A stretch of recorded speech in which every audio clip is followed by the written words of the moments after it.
The views expressed on this program are those of the producers and individuals appearing on this program and do not necessarily reflect the views of the Sun Prairie Media Center staff, its video service providers, or the staff and elected officials of the City of Sun Prairie.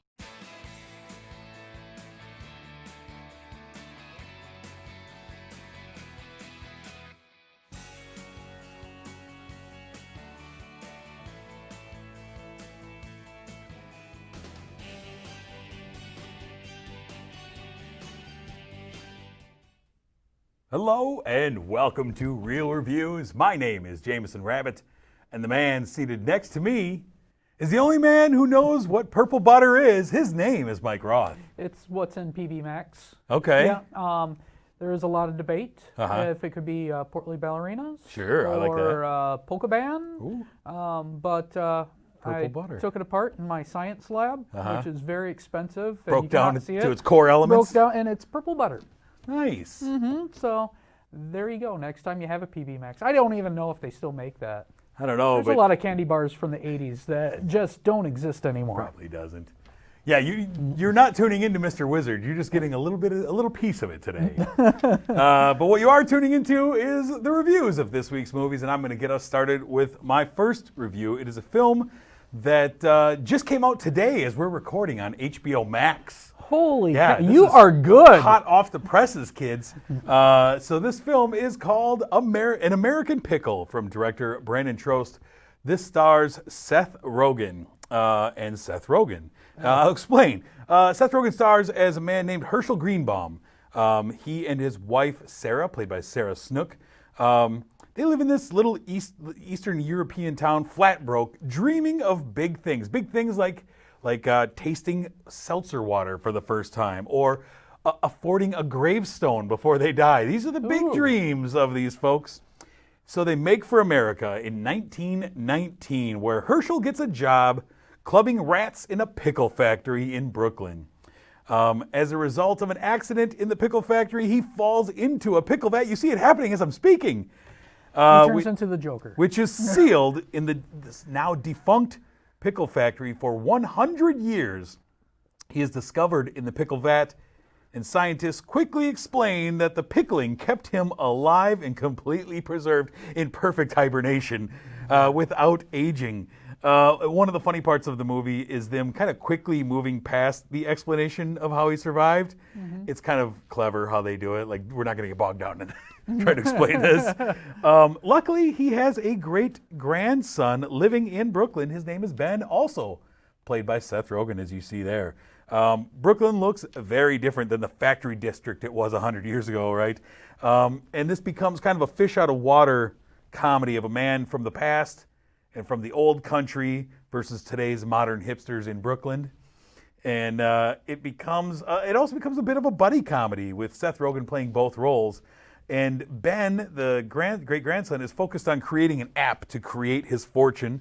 And Herschel is kind of shocked by how he has no thought of family, or he's lost his Jewish religion. And this movie does a lot of making fun of Brooklyn hipsters and how they want the aesthetic. You know, Herschel's walking around dressed like a 1918 immigrant. Oh, yeah. And all the Brooklyn guys he runs into with the beards and the same wear, they're like, oh man, that's a great look. Oh yeah, I like that. Where'd you get that? You know? So it kind of makes fun of how they want that aesthetic of this as just kind of a show. But they're very different. And so there's this misunderstanding between he and Ben. And Herschel sets off to make his own fortune making pickles, which he does using ingredients that he finds in the trash. But the hipsters love them as artisanal pickles, right? Oh, you could charge $40 for these artisanal pickles. And he becomes a sensation, which only leads Ben to rage with jealousy and vows to take his great-grandfather down because he has failed with his app, and his great-grandfather shows up out of a pickle vat and is a huge success all of a sudden.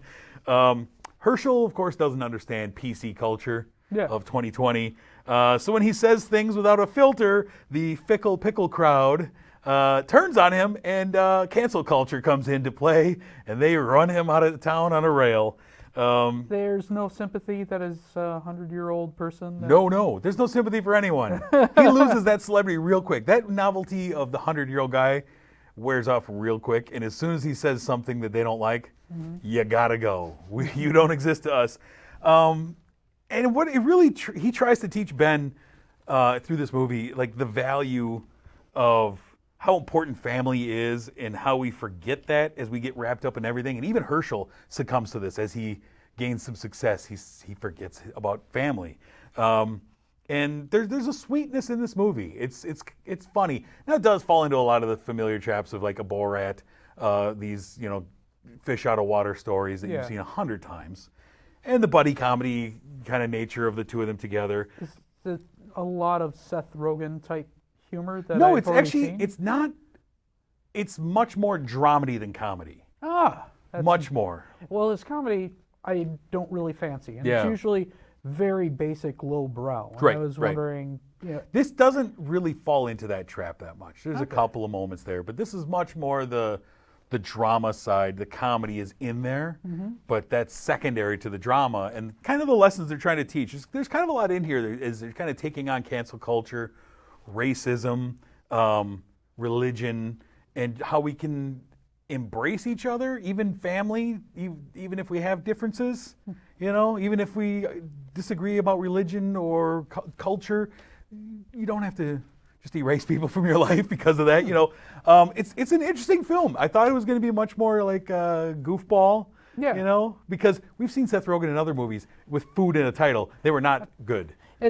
Overall, Seth Rogen's career has just been kind of a downslide for me. I used to like him a lot. I really like some of his movies. Like last year, he had a movie that I really enjoyed, Long Shot. Oh, I thought it was that Russian movie. No, that was terrible. Went straight to Netflix. What was that?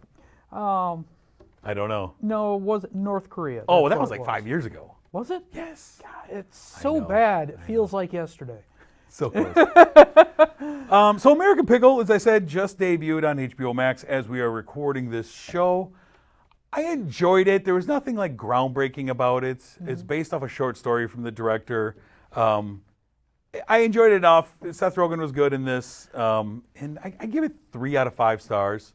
Like it's enjoyable, but it's nothing new that you haven't seen before. So take that as it is. If you like Seth Rogen, you'll probably enjoy this. If you don't, you still might. Who knows? Anyways, moving on to what the next film on the marquee is, sir. What do you have for us? I have a really difficult one because it is Polish and a lot of Polish names. I have troubles with actual English names. Yeah. You're So I am talking about The Hater. This was released in Poland right before the COVID crisis. All the theaters shut down, and this is the first film that went right to streaming pretty much after it's been in the theater in Poland. Directed by Jan Komasa. I probably got that wrong. We have a young Thomas. He is a young kid who's not quite all together there. Socially, he is off. Almost psychopathic, where he is interested in other people, but he doesn't know how to humanly correctly engage with them.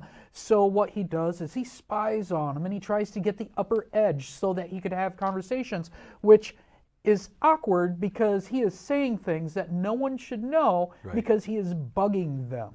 Running a surveillance on strangers. And his constantly trying to get that upper edge in order to advance in his life ends up messing him up more than rewarding him. He gets kicked out of school for plagiarism. He creeps out the family who supports him to go to school. He lies to them because he doesn't know how to really relate. And he has no empathy. He has no empathy at all. And that becomes more aware throughout this movie that he is what you would classify as a psychopath. He finds his niche of not really having empathy in smear campaigns. He gets hired through a little bit of lying and later on extortion in order to keep his job so that he could run smear campaigns against competitors. These competitors give the company money. A lot of them are anonymous. You do not know who they are. And he goes wild. They kind of give him a license to kill. They said, we don't want to know exactly what you're doing. Just get this job done no matter what. And in this job, it's a political campaign, and he ends up infiltrating a white supremacist group that is very angry. Well, not white supremacists. They are extremely conservative, almost on the fascist side. Yeah. Probably pretty firm in the fascist side. And his lack of empathy and being able to connect to anybody is a major focus in this film. It's interesting how this is played. And you could watch this in the original Polish, which Mr. Rabbit has done over here. And you could watch it in English dub. And as bad as English dub usually is, in this case, I think they did a good job. The mouths are a little bit off, but they changed some of the phrases and some of the things so that the story, I think, can relate to American audiences. There's a little phrase where he finds out who one of the donors to his company is. And the phrase, when you read it, doesn't seem too off ball. But when they do it in English, it's like, yeah, that's crazy. Oh. That's how, I could see how you could figure that one out. I really enjoyed this movie, more than I thought I would. What do you think of it? I think it's really pertinent to today, and how, because a lot of it is his obsession with social media and the acceptance that comes through that, and also how he can use it as a stalking technique, and how he uses social media as a weapon to take down social media influencers and politicians, and using fake profiles and fake narratives and all this stuff. And like, a lot of it is really centered on your social media and how he uses that to perform skullduggery, and how he's encouraged when he joins this firm to use those weapons. And so in what's happening today, it's very pertinent in how Facebook is used to spread hate and misinformation. Yeah. And you watch as he kind of starts at some point kind of lose a sense of reality as much as he ever had it, I think. I'd never really thought of him to be firm in reality. Well, that's true. That's true. But he also he uses this video game frequently to broker deals, and you can just feel like he's. I mean, it's a very watered down. Like, I've seen comparisons of this being compared to like Taxi Driver. Very different. Okay. I can see how you'd say that just because of the obsessive element, but it's Travis Bickle's a very different character than Tomas. But one of the things that kind of frustrated me in this movie is there's no good people in this film. I didn't find anyone that I could root for. I was rooting for Gabby. I believe that is his love interest. She had a problem which caused her to kind of fall off the face of the earth. I felt a sympathy for her because I felt like she was encouraged to be kind of a mean person towards Thomas because of her parents, but she really did care for him. She just didn't know how to do it. She had a lot of emotional baggage from her whatever breakdown that she had prior. She was going into another breakdown. She looked at Thomas as one of her oldest friends, but Thomas is weird, and she could not emotionally handle anything that weird. If she knew how weird it was, maybe she wouldn't have been empathetic towards Thomas, but I did think she was a good character. Like, did you feel like they were propping him up to be like an anti-hero? No. I did not get a Joker feel out of it. I spoke to somebody yesterday that watched this that felt like he was the anti-hero of the story. No. And I was like, no. Now, this is more like American Psycho, stuff like that. It's just a look into a psychopath and just how their day is different than ours. It's very, very different. What did you give The Hater, sir? I gave it a 3.5. I thought it was a solid movie. I still long for the theater being open and seeing the blockbusters we did not see, but this is a nice, refreshing change from a lot of the other things I've been watching. I like it. I gave it a 3 as well. 3 stars, just like American Pickle. Just rolling with 3 stars. I enjoyed it. It's worth the watch. I like that you say that the English dub version is solid. Yeah. Because for some folks, that's a stumbling block. So that's good to know that it's at least a which is thing. Far from what I thought about Animal Crackers last week, which wasn't dubbed. No, it was not. All right, let's move on to our next film that we have on the marquee, and we stay with Netflix for this one. This film called Banana Split from director Benjamin Kasulki. It stars Hannah Marks, who stars as a character named April. She is also the writer of this film. And Hannah Marks is a very interesting young lady to me. We'll get into that in a moment. So she stars as April. And Dylan Sprouse stars as Nick. And we watch, in the early moments of this film, we watch the relationship between April and Nick kind of blossom and fade, all within the first few minutes of this movie. And then a new girlfriend for Nick shows up in his life, Clara, played by Liana Liberato. And there's a natural jealousy between April and Clara because she is the new girlfriend.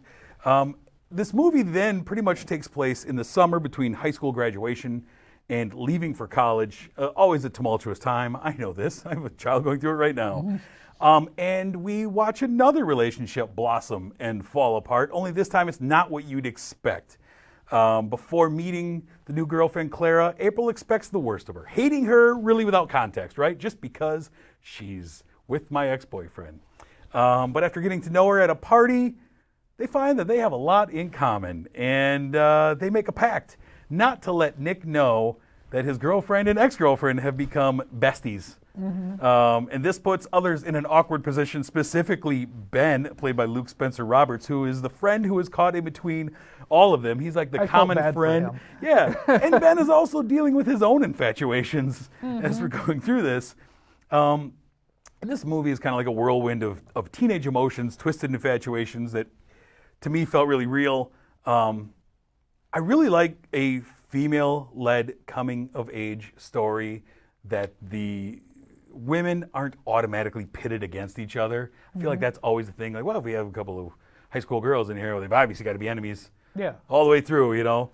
And I loved, last year I believe it was, maybe 2 years ago now, I loved Booksmart because it kind of straddled that same line and showed teens as the vulnerable people they are while they think they're invincible. And I like that. And so Hannah Marks, who wrote this and starred as April, 3 years ago, she was on the list. I remember seeing on the list of Rolling Stone's 25 people under 25. Like, gonna be the next big thing, right? Yeah. And I'm reading, and I've come to find out her and Liana Liberato, who starred as Clara, the two female leads in the movie, been best friends since childhood. Really? Yeah. Kind of interesting that these two just kind of, they grew up together. And oddly enough, this movie was shot before Booksmart. This movie was shot 3 years ago. Yeah, I noticed. But interesting reason why it was delayed Okay. is because April was wearing a Bartman t-shirt for about 40 minutes of the movie, and they didn't think that, we might have to clear that. So the movie sat just waiting as the movie was shot, and here it is, like, we have to try and get that Bartman shirt cleared, or else we have to reshoot this movie. How come they couldn't just blur it out, or? I don't know, but this is what kind of held it up for a couple of years. I don't know. What did you think of Banana Split? I liked it. There is a strong part of me that really has a hard time understanding why there's so much drama. You had three people who really did like each other. They liked their company. You really didn't know much of Nick's and Clara's relationship, but everybody there was really good friends, and everything fell apart extremely dramatically because of who was dating who. Yeah. And it's hard for me to relate to why people would destroy great relationships over something. Petty when everybody jealousy. could have just gotten along. It's all petty jealousy. It is, and it's high school and stuff like that. But Everything's there's dramatic. There's a part of me that just wanted to be like, why don't you just guys all hang out? It would be nice. You guys would have a good time. There's two characters in this movie that really annoyed me. April's mom and her little sister Agnes. I think every time they showed up, they just detracted and distracted from this movie. Especially little sister Agnes. Like, she was just foul-mouthed and just kind of just showed up. And it was like a wrecking ball coming through the scene. Like, what movie is she in? I think it was just to give the next scene kind of a fresher start. And you just destroy It's like a everything. star wipe by bringing Agnes in. Yeah, and then you bring out, because a lot of this was, I enjoyed watching their relationships grow Yeah. together. And she was just there to break it up every once in a while. That's what it felt you like, could- exactly. So you could start from ground zero again and go, oh, it's still growing. That's Yeah. nice. It's a good explanation. I don't mind that. What would you give Banana Splits? I give it a 3. I liked it, but again, I'm shouting at the TV, going, just hang out with each other. Everybody's nice. I really enjoy these films. Like Booksmart last year, I really loved. It was one of my favorite movies. Banana Split I really liked, and I really liked all the leads. I liked all 4 of the teens. Dylan Sprouse, who I've been watching since he was a little kid, him and his twin brother Cole. Yeah. Watched him grow up on TV. Watch him on Riverdale. Like I really like him as an actor. I think he's really done well. And both of the leads, Hannah Marks and Liana Liberato, I really enjoyed them. And when I've watched this twice now this week, and I read about them growing up together in between the first and second viewing. So on the second viewing, I'm like, oh, you can tell that these two have been friends. Yeah. There's a chemistry between them that's believable to me. So having said all that, I give it 4 stars. I like it, man. I'm a sucker for these high school teen girl movies.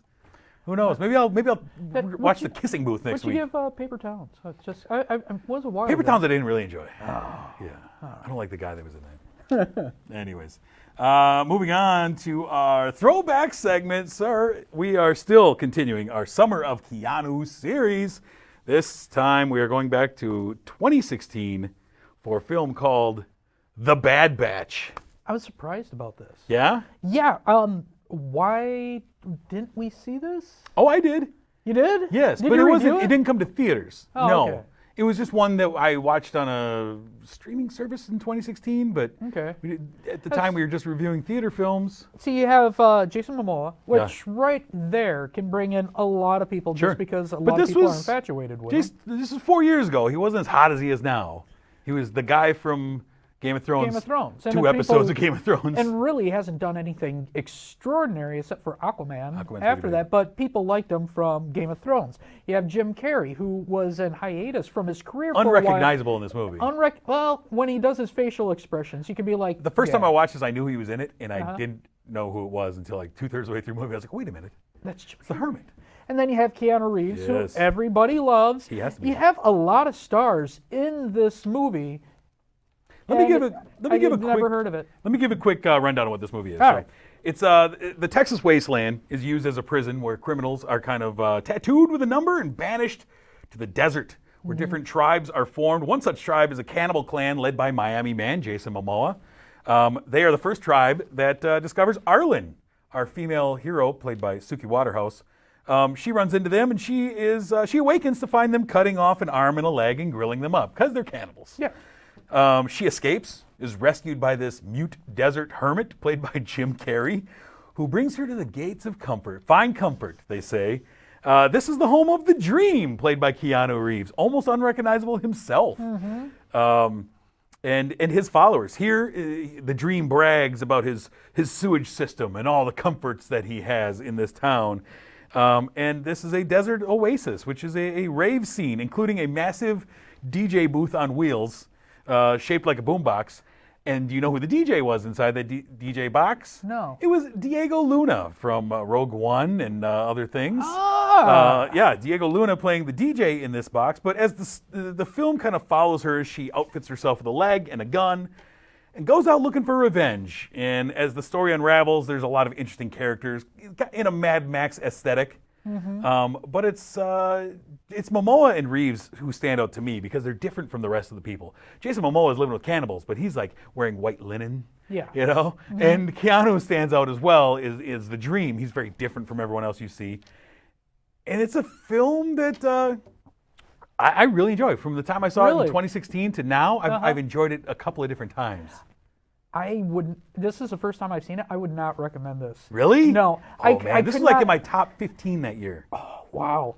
I could not figure out why she would want to go back to Jason Momoa's arms. He is a cannibal. He is a whole. So the thing is I mean, you basically get it. It's this, yeah, it's a cannibal movie on the outside. Yeah. But inside there's so much more. And she could just, hang out at comfort. But that's not what she needs. And she has a conversation with Giovanni Ribisi in there when he's saying, the one thing you must never forget. And she's like, what is it? What's the one thing you must never forget? And he's like, you're going to figure that out for yourself. And she goes out seeking revenge. She gets her revenge, like half hour into the movie, she gets her revenge. She murders Momoa's wife in front of the child. Yeah. And you see in her eyes that didn't do anything for her. And she realizes this isn't what I need. And so the rest of the movie is kind of what's important to you in this desert that's full of danger. And for her, it's, Cannibal love. Well, she decides, she thought revenge was what was important, but then the movie becomes her protecting this child. Yes. And she has a mission in her life to protect this child. And so I think the child, Honey, is the bond between her and Miami Man, is they both love this child equally. I think if it was about the child and not about her and Miami Man's relationship, I might have enjoyed this more. But at the very end, I'm like, I couldn't believe that. And also, dialogue really hurt when Keanu Reeves was going through his cow speech. I told the person I was watching it with, if he says cow one more time, I am turning this off.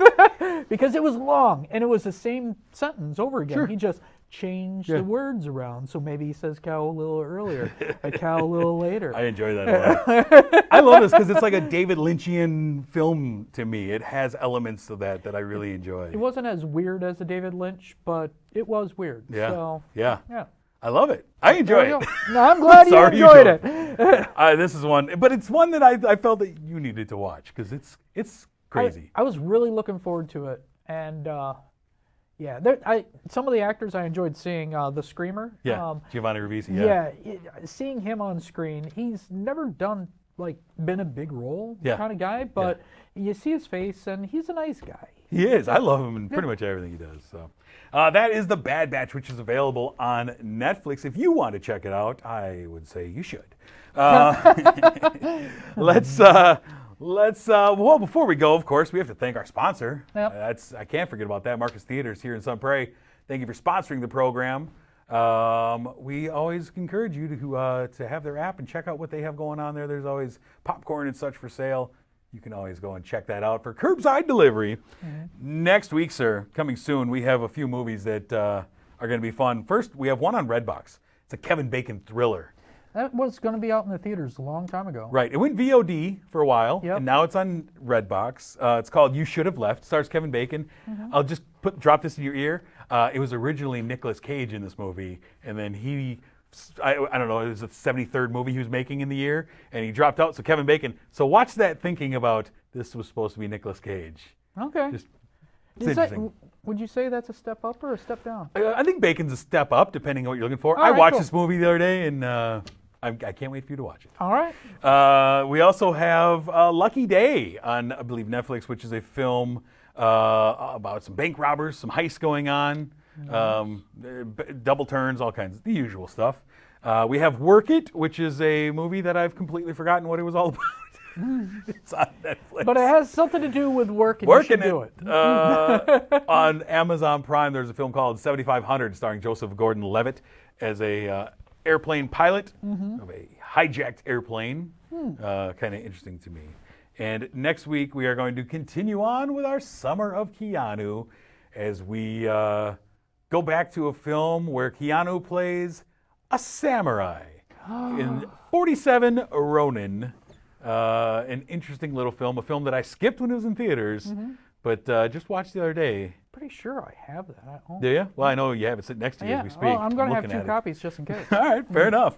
So that will be our Summer of Keanu as that continues on. Will it ever end? I can't say. Well, we can. Well, he does have like 97 other movies we haven't done yet. True, We but- could just keep going I mean, we'll die someday. before the Keanu series runs out. I guarantee it. So anyways, that's what we'll be talking about next week. But until that time, I'm Jameson. I'm Mike Roth. Thanks for watching.